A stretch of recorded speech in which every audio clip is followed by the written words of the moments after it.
Assalamualaikum warahmatullahi wabarakatuh. Waalaikumsalam Hamdan wa warahmatullahi syukran lillah, salatan wa salaman daimaini ala rasulillah wa ala alihi wa ashabihi wa mawala amma ba'd. Asyhadu an la ilaha illallah wa asyhadu anna Muhammadan abduhu wa rasuluhu la nabiyya ba'dah. Sahabat narsis narasi Islami yang dimulakan Allah Subhanahu wa taala, kembali lagi bersama saya Idris Sugianto bersama sahabat narsis narasi Islami dimanapun berada. Pada kesempatan kali ini kita mendatangkan lagi seorang ustadz, yaitu Ustadz Munawir Umar. Tema kali ini yaitu tentang wanita di sisi Al-Quran. Sebelumnya kita sapa dulu, apa kabar Ustadz? Alhamdulillah sehat walafiat. Oke, luar biasa. Kita kali ini akan membahas tentang wanita di sisi Al-Quran. Bagaimana sebenarnya wanita atau Al-Quran menjelaskan tentang wanita itu sendiri, Ustaz? Terkait dengan tema kali ini, bagaimana sebenarnya wanita dalam sudut pandang Al-Quran. Ya.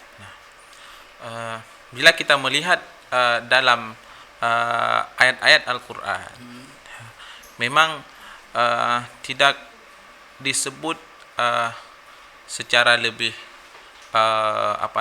secara lebih spesifik tokoh-tokoh wanita yang dengan nama-namanya itu. Ya.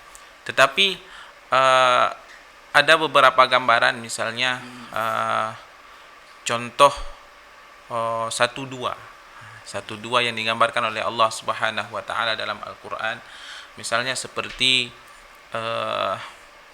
Sayyidah Maryam, Termasuk wanita soleha ya. Termasuk dengan wanita soleha, dengan kesalehannya, dengan kepatuhannya kepada Allah Subhanahu wa taala, sehingga nama beliau diabadikan dalam Al-Qur'anul Karim. Ya. Kita mengenal bahwa Sayyidah Maryam ini adalah ibunda dari Nabiullah Isa alaihissalam.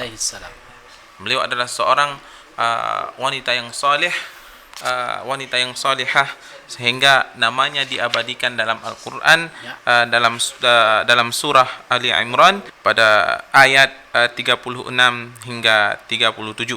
Ya. Ini menjadi sebuah gambaran besar bahwa di ayat ini Allah menceritakan ketika seorang Maryam, seorang wanita dituduh berbuat sesuatu yang curang, tetapi ia malah menghadapinya dengan balasan-balasan yang baik. Misalnya manakala Sayyidah Maryam mengandung Nabi Isa alaihissalam tanpa dengan seorang suami. Kan banyak tuduhan-tuduhan dari para Bani Israel ya, Ustaz? Kaum Bani Israel, bahwa itu adalah dia adalah wanita pembuat serong. Maka bagaimana mungkin ia punya seorang anak tetapi dia tidak punya suami? Pasti hasil perselingkuhan. Pasti hasil perselingkuhan. Gitu. Dengan padahal dibantah. Kalau kita buka tafsir itu dibantah oleh keluarga-keluarga beliau, oleh ayah beliau, misalnya Imran dibantah. Maryam itu adalah seorang wanita yang soleh. Dia tidak pernah keluar rumah, dia hanya misalnya bertahanus di rumah, dan tidak pernah melakukan apa-apa, tidak pernah berinteraksi dengan orang selain perempuan misalnya. Ya. Maka dalam hal ini Allah selalu selalu menerima doa-doa daripada Maryam. Sehingga disebutkan dalam surah Ali Imran, fataqabbalaha rabbuha biqabulin hasanin wa ambataha nabatan hasana wa kaffalaha Zakaria, begitu. Kullama dakhala 'alaiha Zakaria al-mihrab wajada 'indaha rizqa. Qala ya Maryam anna laki hadha? Qalat huwa min 'indillah. Innallaha yarzuqu man yasha bighairi hisab. Itu salah satu keistimewaan Maryam sebagai wanita soleh. Keistimewaan Maryam, wanita yang soleh itu ada rezeki dari Allah Subhanahu wa taala tanpa disangka-sangka. Yang langsung dari Allah Subhanahu wa taala. Qalat anna laki hadza, bagaimana mungkin ini bisa datang di hadapanmu wahai Maryam? Sedangkan engkau tak pernah keluar ke mana-mana, enggak pernah masak, enggak pernah apa-apa. Qalat huwa min indillah. Qalat huwa min indillah, dia berkata dia dari sisi Allah Subhanahu wa taala. Langsung dari Allah Subhanahu wa taala. Tetapi berbeda dengan dua orang tokoh perempuan yang mungkin namanya tidak disebutkan, tokoh anonim dalam Al-Qur'an, yaitu istrinya Nabiullah Nuh dan Nabiullah Lut. Sehingga ini adalah tokoh wanita yang dianggap durhaka kepada suaminya. Sehingga Allah menulis dalam surat At-Tahrim ayat 10, daraballahu mathalan lilladzina kafaru imra'ata nuhin wa imra'ata lut. Jadi daraba ini artinya bukan memukul, tetapi Allah telah membuat perumpamaan yang begitu keras kepada dua orang wanita, yaitu imra'ata nuh dan imra'ata lut, yaitu istrinya Nabiullah Nuh dan istri Nabiullah Lut. Kanata tahta abdaini min ibadina salihain.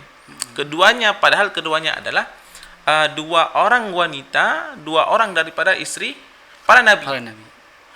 Jadi dari ayat itu mungkin apakah kita bisa menyimpulkan bahwasanya wanita-wanita yang tidak soleh itu bisa saja berada di tengah-tengah orang-orang yang soleh? Benar, begitu, bisa. Ataupun sebaliknya, wanita yang yang soleh, solihah berada di tengah-tengah para fir'aun. Gitu. Di tengah-tengah orang-orang jahat. Bisa begitu. Tetapi memang itu tergantung kepada background dia, bagaimana dia mengelola diri, begitu. Jadi ini antara salah satu wanita yang diabadikan dalam Al-Qur'an, yang durhaka.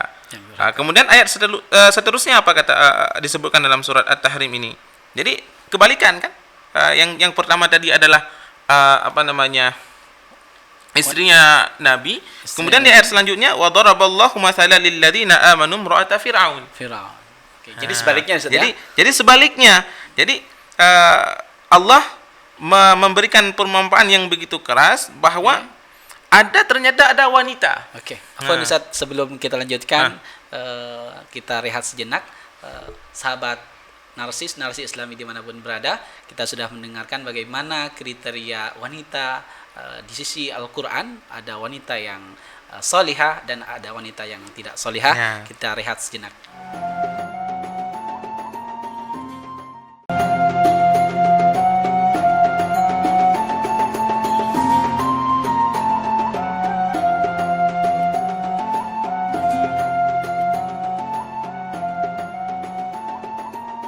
Sahabat narsis dimanapun berada, narsis narasi Islami bersama saya Edi Sugianto akan melanjutkan segmen berikutnya tentang wanita di sisi Al-Quran.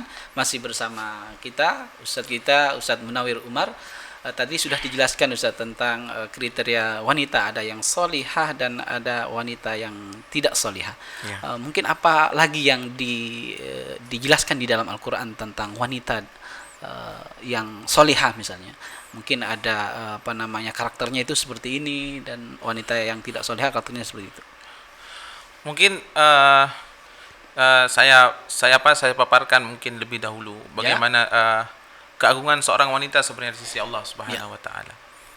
Maka dalam Al-Qur'an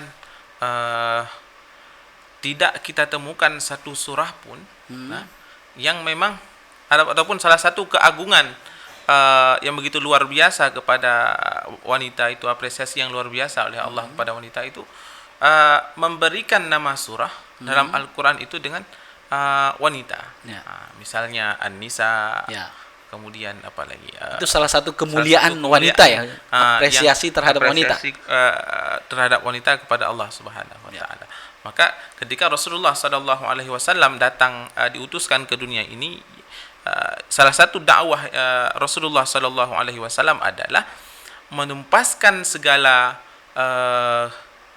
segala penindasan daripada kaum kafir, diskriminasi terhadap wanita. itu diantara salah satu prinsip-prinsip yang didakwakan oleh Rasulullah Sallallahu Alaihi Wasallam.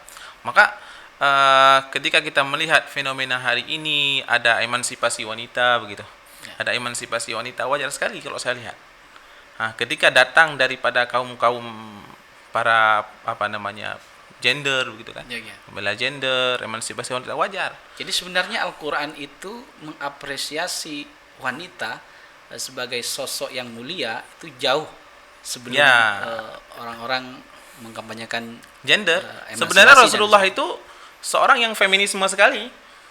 Feminisme membela keberadaan para wanita. Membela keberadaan para wanita.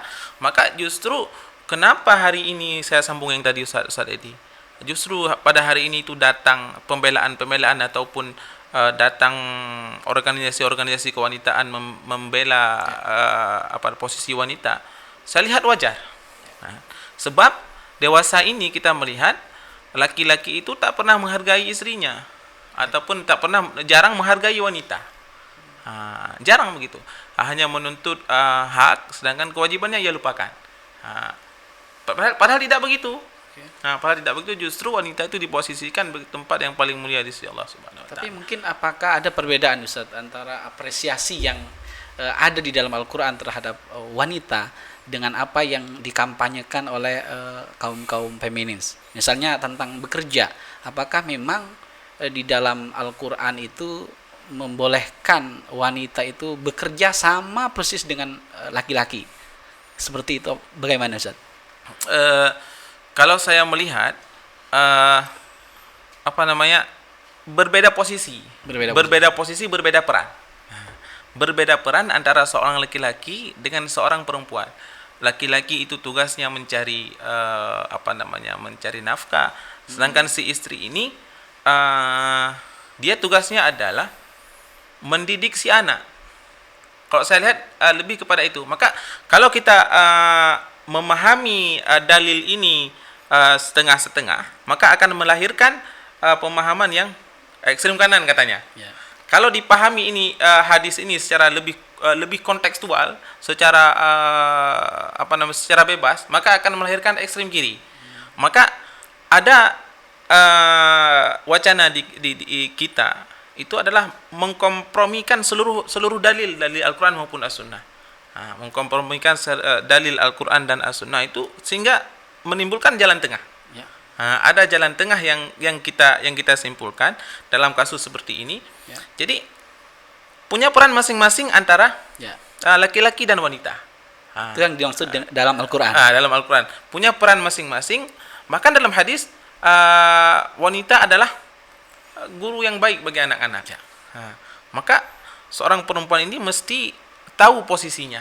Mesti tahu posisinya, juga laki-laki tahu posisinya dengan segala hak dan kewajiban masing-masing mereka. Jadi beda Ustaz antara persepsi apresiasi terhadap wanita yang dikampanyekan oleh misalnya aktivis gender, dan sebagainya, bahwasanya wanita itu juga harus diberikan hak yang sama sama seperti laki-laki, seperti itu Ustaz. Kalau saya tidak setuju dengan istilahnya itu yang dikampanyekan oleh aktivis gender, keadilan gender atau kesetaraan gender. Memang nggak bisa setara. Yang ada adalah saya berdiskusi itu dengan teman-teman di kampus mungkin. Saya tidak setuju dengan kesetaraan gender. Memang tidak bisa. Jenis kelaminnya udah beda. Tetapi yang saya setuju adalah keadilan gender. Menempatkan mereka pada posisinya masing-masing. Jadi adil itu tidak harus sama. Adil tidak harus sama. Jadi punya peran masing-masing antara laki-laki dan perempuan. Maka perempuan ini harus tahu tupoksinya, perannya. Laki-laki juga harus tahu perannya. Maka saling mengisi, saling melihat sisi kekurangan, kemudian ditutup masing-masing keduanya. Maka itu yang dicontohkan oleh Rasulullah Sallallahu Alaihi Wasallam. Lalu kemudian di mana batasan, misalnya ada seorang laki-laki yang punya istri, kan istri kan wanita Ustaz. Betul. Nah, batasan untuk bekerja itu di mana? Apakah hanya sebatas sampai jam 12 siang misalnya, atau seperti apa Ustaz? Kalau kita buka lagi kitab-kitab Turas, kitab-kitab kuning itu, sebenarnya seorang wanita, seorang istri itu, kita buka dalam kitab-kitab kuning itu, dia boleh keluar dari rumah selama ia didampingi oleh mahramnya. Kalau dalam hal ini misalnya wanita yang sudah menikah, maka didampingi oleh seorang laki-laki, suaminya. Ia boleh kerja dengan batasan-batasan tertentu dan izinnya. Boleh dia bekerja sesuai dengan izinnya. Tetapi manakala kadang suami terlalu bukan terlalu mengikat, dia terlalu membebaskan istrinya. Terlalu membebaskan istrinya sehingga melupakan anaknya. Karena kasih sayang itu sebenarnya pada seorang ibu terhadap anak. Jadi ketika hal ini diabaikan, terlalu bebas seorang istri, maka akan menimbulkan bias begitu. Tapi juga dalam agama itu tidak memerintahkan agar istri terlalu kaku di rumah. Tidak begitu.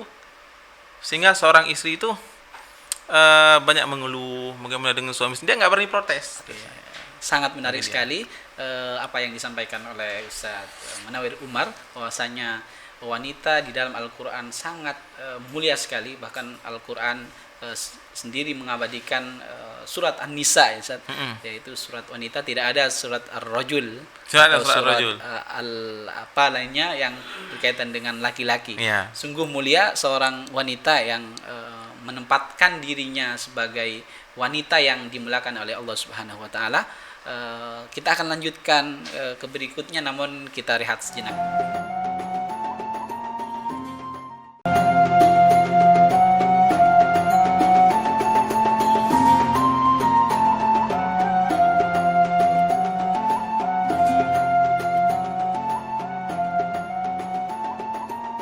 Sahabat narsis dimanapun berada, narasi Islami dimanapun berada, kita lanjutkan pembahasan kita tentang wanita di sisi Al-Quran. Tadi sudah dijelaskan oleh Ustadz Munawir Umar tentang kriteria wanita yang solihah.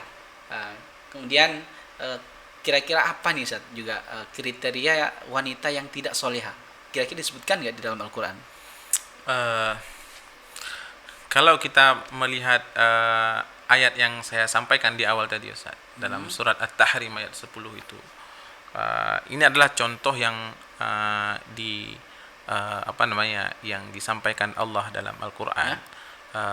Disebutkan bahwa tadi daraballahu mathalan lil ladzina kafaru imra'ata Nuh wa imra'ata Lut kanata tahta 'abdaini min 'ibadina as-salihin. Keduanya adalah dua orang perempuan yang berada di sekeliling hamba-hamba yang soleh, yaitu nabi lagi, nabi Allah. Kemudian ternyata keduanya fakhanatahuma, keduanya mengkhianati kesepakatan ataupun konsensus yang disepakati dengan nabi ini. Fakhanatahuma falam yughniya anhuma minallahi syai'a. Maka karena khianatnya kepada suami, misalnya seperti kisah Nabi Nuh yang istrinya itu menoleh ke belakang, kemudian durhaka, artinya menoleh ke belakang ini dengan berbagai tafsir. Dia teringat dengan harta yang ditinggalkannya, kemudian terlena dengan kekufuran. Kalau istri Nabi Lut itu kan mengkhianati dalam dijelaskan juga Ustaz. Kalau istri Nabi Lut ini disebutkan dalam tafsir ini, haitsu kanata fi ismati abdaini min ibadina salihin. Secara lebih dalam dalam tafsir ini tidak terlalu jelas, tetapi keduanya adalah diperintahkan untuk tidak kembali ke kaumnya, kaum Lut, ke kaum Lut. Tidak berbuat bahkan disebutkan, saya pernah membaca tafsir itu, istri Nabiullah Lut itu suka dengan kedua malaikat yang diturunkan Allah. Suka dengan dua orang malaikat yang diturunkan Allah ke bumi itu. Jadi suka dengan itu, maka durhaka dianggap oleh Allah Subhanahu wa taala. Maka Allah menyebutkan wa qila dukhulan nar ma'ad dakhilin. Masuklah kalian berdua ke dalam neraka. Nah, ini menjadi patokan bagi kita bahwa hendaknya seorang wanita itu menjaga diri, terutama bagi mereka yang memang sudah berkeluarga. Jadi jangan mengkhianati kesepakatan dengan suaminya, artinya kesepakatan-kesepakatan yang telah ditulis Allah Subhanahu wa taala dalam Al-Qur'an. Nah, kemudian bagaimana dengan orang-orang yang wanita yang saleh? Nah, wanita yang saleh disebutkan di sini adalah seperti Maryam, kemudian Asia, wa Maryam binata Imran allati ahsanat farjaha. Dan Maryam binti Imran adalah seorang wanita yang ahsanat farjaha, yang menjaga kemaluannya, yang menjaga dirinya. Fanafakhna fihi mir ruhina, kemudian kami tiupkan padanya Maryam daripada ruh-ruh kami. Wasaddaqat bikalimatihi wasaddaqat bikalimati rabbina wa kutubihi wa kanat minal qanitin. Jadi ketika ada seorang wanita seperti Maryam ini, seperti Sayyidah Maryam yang selalu menjaga kemaluannya, maka Allah menyebutkan pada akhir ayat wa kanat minal qanitin. Wa kanat minal qanitin. Arti qanitin ini adalah orang-orang yang tunduk atas perintahnya. Kalau kita tadi sudah menyimak ya tentang wanita itu ada yang salihah dan ada yang tidak salihah.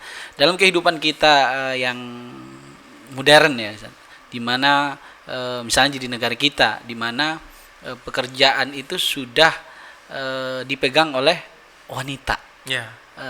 Kira-kira fenomena apa yang terjadi? Apakah di negara kita ini pemahaman tentang Al-Quran itu kurang atau seperti apa?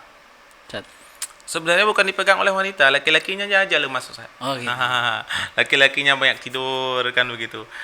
Memang kalau orang membandingkan, ada sebagian orang berkata begini, kalau kita melihat pekerjaan, lebih banyak pekerjaan yang sukses dilakukan oleh perempuan. Ya. Sebenarnya bukan begitu perbandingannya. Sebenarnya memang pada posisi masing-masing. Sebenarnya mungkin pada waktu itu perempuan itu diposisikan dengan laki-laki yang agak di bawah perempuan itu. Baik dari segi kemampuan kerjanya, dari segi kemampuan keilmuannya. Boleh begitu. Bisa begitu. Tetapi kenapa hari ini kita laki-laki kadang-kadang tereliminasi dengan pekerjaan perempuan, dengan perempuan. Sebab laki-laki ini cenderung kadang tergoda dengan perempuan juga, udah lemas ya. Kan begitu. Oke, sangat menarik sekali pembahasan kita pada kesempatan kali ini tentang wanita di sisi Al-Quran, bagaimana Al-Quran menjelaskan tentang kemuliaan seorang wanita, dan di dalamnya juga ada kriteria, ada wanita yang tidak solehah dan ada wanita yang solehah, dan begitu agungnya seorang wanita sampai Allah mengabadikan kata wanita itu An-Nisa di dalam salah satu surat dalam Al-Quran, yaitu surat An-Nisa. Mungkin sekian ya perjumpaan kita pada kesempatan kali ini. Kita lanjutkan pada kesempatan yang lain. Demikian sahabat narasi Islami dimanapun berada, semoga bermanfaat. Assalamualaikum warahmatullahi wabarakatuh. Waalaikumsalam.